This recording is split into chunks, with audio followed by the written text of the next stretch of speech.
안녕하세요. 김유미 쌤의 온라인 미술 클래스입니다.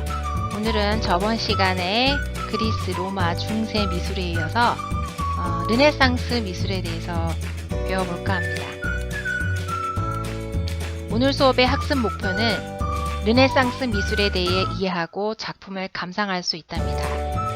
거대한 서양 미술사 흐름에서 르네상스는 중세와 17세기 바로크 사이에 위치하고 있습니다. 미술교과서 2의 78페이지를 참고해 주시면 되겠습니다. 르네상스 미술이란 14세기에서 16세기에 등장한 미술 사조로 재생이란 뜻의 인간 중심의 미술 사조입니다. 예술의 암흑기였던 천년의 중세 미술에서 벗어나서 이탈리아 피렌체를 중심으로 등장하게 되는데요. 르네상스 미술이 탄생하게 된 역사적 배경에 대해서 먼저 알아보겠습니다. 첫 번째는 십자군 전쟁의 실패입니다. 1096년에서 1272년까지 약 200년간 이어진 십자군 전쟁은 세계에서 가장 길고 잔인했던 전쟁으로 기억되는데요. 십자군 전쟁은 이슬람인에게 빼앗긴 성지 예루살렘을 되찾기 위한 전쟁으로 8차례의 원정에도 불구하고 번번이 실패로 끝났으며 동로마 제국의 수도인 콘스탄티노플이 함락되었고 계속되는 실패로 교황의 권위가 추락하고 왕권이 강화되는 계기가 됩니다.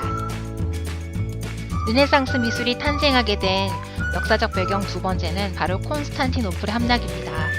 비잔틴 제국의 수도인 콘스탄티노플의 함락으로 지식인 및 예술가들이 피렌체로 대거 이동하게 됩니다. 그리고 십자군 전쟁 시 물자의 이동로였던 피렌체는 전쟁이 끝난 후 지중해 무역의 중심지로 발전하면서 경제적으로 폭풍 성장하게 됩니다.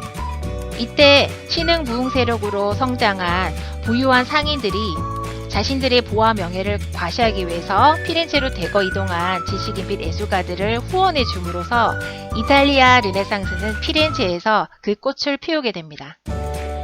르네상스 미술이 탄생하게 된 역사적 배경 네 번째는 근대 정신의 태동입니다. 계속되는 십자군 전쟁의 실패로 교회 봉건제도의 비판 및 기독교적 세계관에 대한 의심이 사람들의 마음속에서 싹트기 시작했는데요.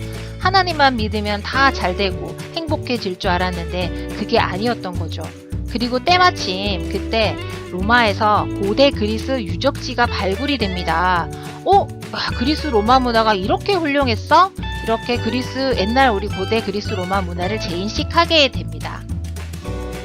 그래서 고대 그리스 문화의 인간 중심 문화가 중세의 신중심으로 바뀌었잖아요. 그래서 르네상스는 다시 그 훌륭했던 그리스 로마 문화를 다시 되살리자라는 취지로 르네상스 운동이 시작됩니다. 그래서 재생, 부활, 르네상스는 결론적으로 인간성의 부활을 의미한다고 할 수 있습니다. 르네상스의 미술의 특징 세 가지입니다. 첫 번째는 신중심에서 인간중심 미술로의 변화입니다. 인문주의의 등장으로 미술뿐 아니라 모든 분야에 영향을 미치게 됩니다. 두 번째는 이상적 사실주의의 발달입니다. 그리스 로마의 이상적이고 완벽한 미에다가 과학적 사고의 사실주의가 더해지게 됩니다. 세 번째, 유화, 원근법, 해부학 등이 발달하게 됩니다. 자연과 사물의 본질을 과학적, 수학적으로 파악해서 그림으로 표현하기 위해 이런 것들이 발전하게 되었습니다. 르네상스 미술의 시기는 크게 세 시기로 구분되는데요. 14세기, 15세기 초기 르네상스 시기, 16세기 전성기 르네상스 시기, 그리고 북유럽 르네상스입니다. 1부, 2부, 3부에 걸쳐서 초기 르네상스, 전성기 르네상스, 북유럽 르네상스에 대해서 자세히 설명할 테니까 꼭 1부에서 3부까지 다 들어주시기 바랍니다. 초기 르네상스 미술은 중세 양식에서 벗어나 원근법적인 공간과 인간미의 표현이 시도된 시기입니다. 중세 인물 표현과 르네상스 인물 표현이 어떻게 다를까요? 지금 왼쪽에 있는 그림은 중세 시대의 산미신 그림이고 오른쪽에 있는 그림은 르네상스의 산미신입니다. 똑같은 주제의 그림이지만 인물 표현에 있어서 확연한 차이를 보이고 있는데요. 중세시대에는 사실적인 표현보다는 종교의 상징적인 표현을 중요시하여서 약간 도형 같은 사람의 그런 온기라든지 육체의 그런 아름다움이 전혀 표현되지 않았어요. 르네상스 시대의 인물 표현을 보면 생동감 있는 인체의 아름다움을 극대화해서 묘사하고 있는 것을 볼 수가 있습니다. 다음으로 살펴볼 것은 공간 표현이에요. 왼쪽에 있는 중세의 그림을 보면은 사람들이 막 따닥따닥따닥 붙어 있죠. 공간 표현이 전혀 되지 않고 있습니다. 그런데 지금 지오토의 에도라는 작품을 보면은 어떤 하나의 시점을 중심으로 해서 이렇게 공간을 표현하려고 하는 시도를 보이고 있습니다. 이런 시도는 마사치오의 성삼위일체에서 완벽하게 구현이 되는데요. 정확한 수학적 계산에 의한 투시 원근법이 처음으로 시도된 작품입니다.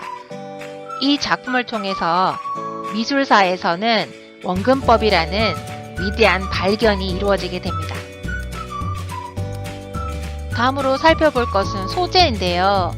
지금 초기 르네상스 시대의 대표적인 미술 작품이죠. 너무나도 유명한 작품인데 보티첼리의 비너스의 탄생이라는 그림입니다.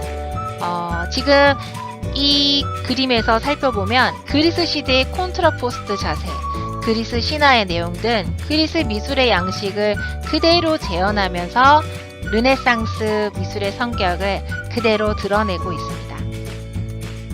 16세기가 되면 르네상스가 꽃을 피우며 전성기를 맞이하게 되는데요. 과학적, 사실적 원근법과 해부학에 의한 이상화된 사실주의적 작품들이 많이 나오고요. 특히 이 시기에 3대 천재 화가가 한꺼번에 등장하게 됩니다.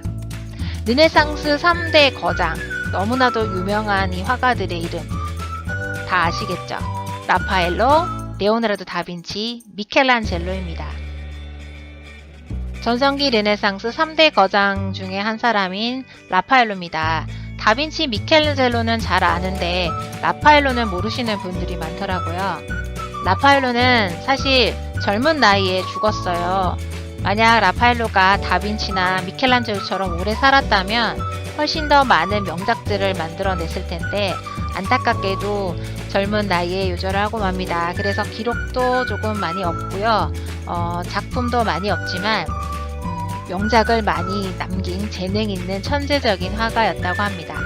그의 대표적인 작품인 라파엘로 아테네 학당이에요. 그리스 아테네 학당을 상상으로 재현한 그림인데요. 그리스 철학자, 수학자 54명의 계모임 그림이라고 보시면 될 것 같아요. 누가 있는지 우리 한번 찾아볼까요? 그림 우측 상단에는 태양과 이성의 신 아폴론 조각상이 표현되어 있는데요. 아폴론은 철학적 계명과 이성의 상징을 나타낸다고 합니다. 오른쪽 상단에는 지혜의 여신 아테네 조각상이 표현되어 있습니다. 지금 중앙에 가장 중심되는 두 인물이 있는데 이 사람들은 누구일까요? 바로 플라톤과 아리스토텔레스입니다.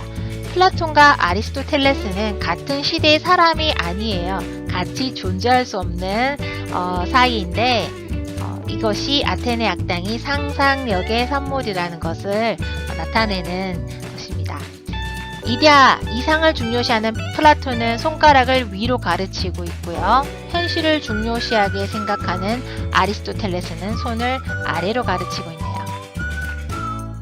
그리고 여기 사람들과 이야기를 나누고 있는 이 사람은 누구일까요? 바로 소크라테스와 그의 제자들입니다. 너 자신을 알라라는 유명한 말을 남긴 그리스 철학자이죠. 우측 하단에 보면 열심히 무언가를 적고 있는 사람이 있는데 바로 이분은 여러분들이 어려워하는 피타고라스 정리를 만드신 수학자 피타고라스입니다. 그리고 이 수많은 철학자와 수학자 가운데 유일하게 홍일점이 한 분 계세요. 바로 이 미모의 여인인데요. 히파티아라는 뛰어난 미모의 천재적인 여성 수학자인데요. 이단이라는 오명으로 끔찍하게 마녀 사냥을 당해서 살해당했다고 하네요. 그리고 이렇게 심각한 표정으로 턱을 개고 앉아있는 분은 바로 고독을 즐기는 어두운 철학자 헤라이클레이오스인데요. 예술가의 고뇌하는 모습과 닮아서 그런지 미켈란젤로를 모델로 하였다고 합니다. 그리고 중앙의 하단에 삐딱하게 이렇게 앉아있는 이분은 바로 시크한 견유학파 철학자인 디오게네스인데요. 알렉산더 대왕이 이분을 찾아가서 조언을 구했을 때 햇빛을 가리니 좀 비켜주게 라고 한 말로 유명한 철학자입니다. 그리고 여기 바닥에 무언가를 그리고 있는 이분은 바로 기하학으로 유명한 유클리드입니다. 그리고 이 아테네 학당에는요, 라파엘로 자기의 얼굴을 그려놨다고 하네요. 어디 숨어 있을까요? 네, 바로 여기입니다. 자신의 얼굴을 넣는 것이 르네상스 화가들의 유행이었다고 하네요. 나름 좀 귀엽네요. 라파엘로의 또 다른 작품인 초원의 성모자와 베일을 쓴 여인입니다. 라파엘로는 다빈치의 장점과 미켈란젤로의 장점만을 따서 자기만의 독창적인 화법을 구사했다고 하네요. 전성기 르네상스 두 번째 거장은 바로 그 유명한 레오나르도 다빈치이죠. 해와, 천문, 병기, 건축, 조각 등 각 분야에서 탁월한 천재적인 재능을 보여준 화가인데요. 특히 해부학적 지식을 바탕으로 사실적이고 이상적이면서도 정신적 깊이가 있는 그림을 그리는 화가였습니다. 그의 유명한 작품, 바로 모나리자죠. 모나리자는 루브르 박물관에 전시되어 있는데 세계에서 가장 유명하고 인기 있는 그림 중 하나입니다. 그런데 모나리자가 너무나도 유명한 거는 다들 알고 있잖아요. 그렇지만 왜 모나리자가 명작인지는 아는 사람은 좀 드문 것 같아요. 그래서 오늘 모나리자의 비밀을 파헤쳐 보도록 하겠습니다. 모나리자의 비밀은 용량 및 시간 관계로 2부에서 다시 설명하도록 하겠습니다. 그러면 2부에서 다시 만나요. 안녕.